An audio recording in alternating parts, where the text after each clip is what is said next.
Welcome back in GD maths. आज हम आपको क्लास 12th का chapter 1 relation function exercise 1.1 question number 14 solve करके बताएंगे। ठीक है,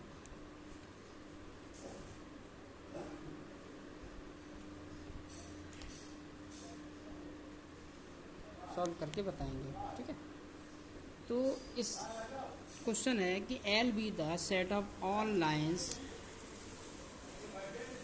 in a xy plane and R be the relation in N defined as R equal to L1 L2 such that L1 is parallel to L2, then show that R is an equivalence relation।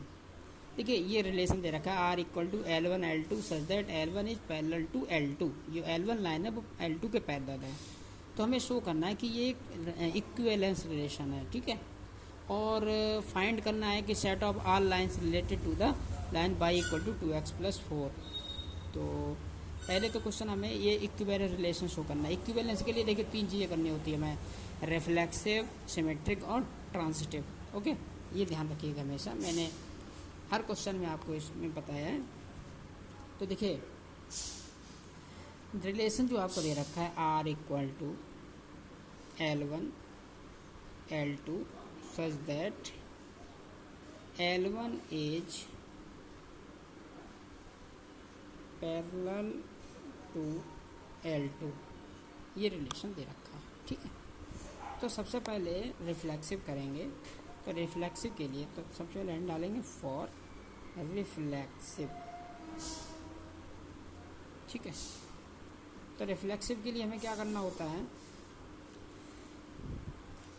Late L1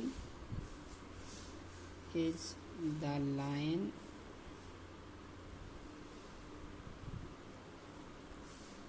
L1 is the line parallel to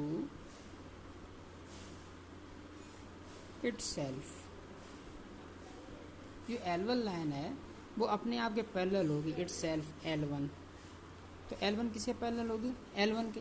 her line अपने आप के parallel होती है। ठीक है, हर line अपने आप के पैरेलल होती है। तो L1 पैरेलल टू L1, तो इसका मतलब क्या हो गया कि L1 यानी this implies L1 belongs to R। तो ये R को बिलोंग करेगा L1।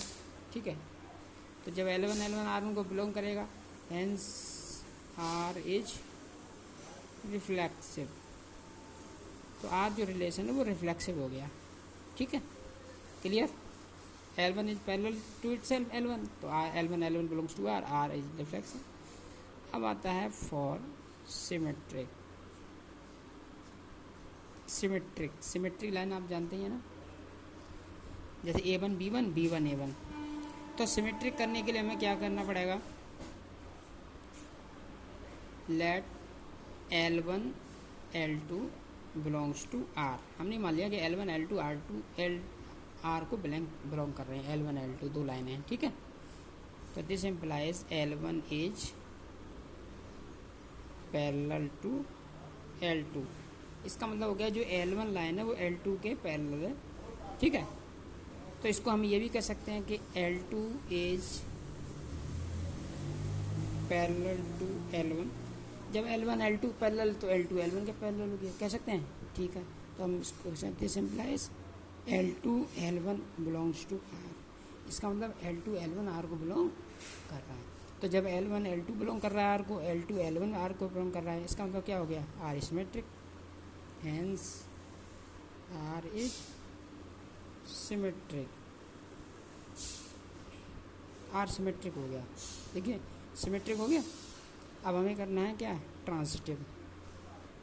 तो देखिए सिमेट्रिक के लिए अब हम डालेंगे फॉर ट्रांजिटिव के लिए, ट्रांजिटिव टी बनाइए। ठीक है, फॉर ट्रांजिटिव।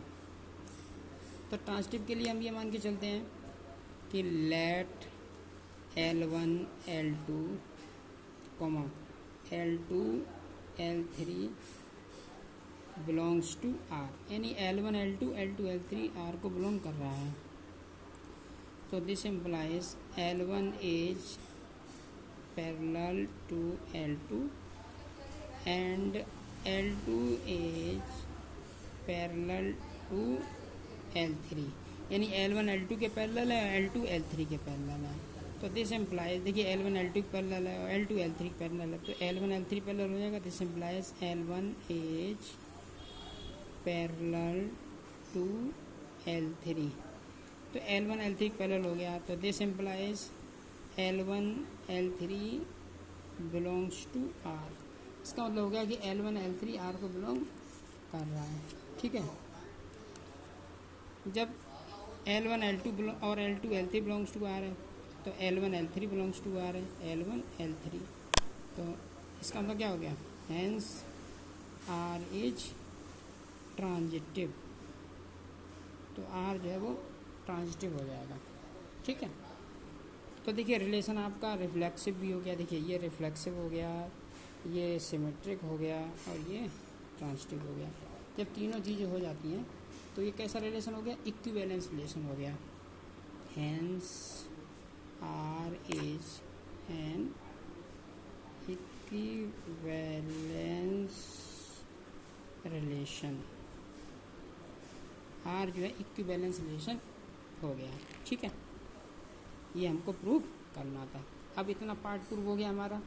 ठीक है, अब हमें प्रूव करना है कि ये जो रिलेशन है इसमें ये प्रूव करना था, अब ये करना था। Then show that the R is an equivalence, find the set of all lines related to the line y equal to 2x plus सी।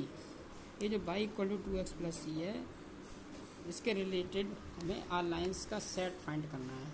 ठीक है, तो ये में लिखेंगे the lines parallel to the given lines is of the form, यानी कि जो line है वो गिवन लाइन के पैरेलल होती है, उसकी फॉर्म क्या होती है, y equal to 2x plus c. देखिए y equal to mx plus c होता है ना फार्मूला, तो y equal to 2x plus c इस फॉर्म में आता है। ठीक है, ये कोऑर्डिनेट वाले चैप्टर में आप पढ़ेंगे y equal to mx plus c. तो ये हो गया y equal to 2x plus सी।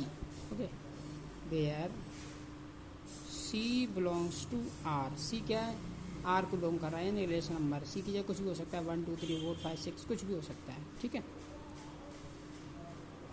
क्योंकि सबका स्लोप कैसा होता है, सेम होता है। ठीक है, सबका स्लोप कैसा होता है, सेम होता है। लिख देंगे बिकॉज, ठीक है, because slope of all parallel lines is same, जितने भी पैरेलल लाइंस होती है सबका स्लोप सेम होता है, पता है। तो अब बदलाना है, hence set of all parallel and the set of all parallel lines is y equal to mx plus c। क्या होगा, y equal to mx plus c, ये हो जाएगा। ठीक है, और c बिलोंग्स टू R, बस इतना करना है। आपको हमारी वीडियो कैसी लगी कमेंट कर जरूर बताएं, like and subscribe and share. Next video में नेक्स्ट क्वेश्चन हम आपको सॉल्व करके दिखाएंगे।